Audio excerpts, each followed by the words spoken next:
Hi guys! Welcome to my video. So, I'm YouTuber. I cut my hair now.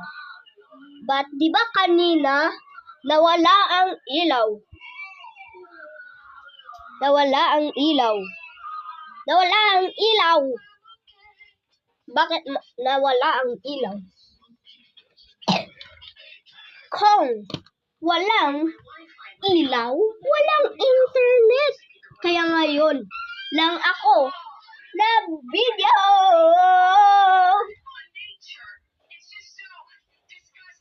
Sorry. Parang nabastos ko sa'yo ah. So, I cut my hair.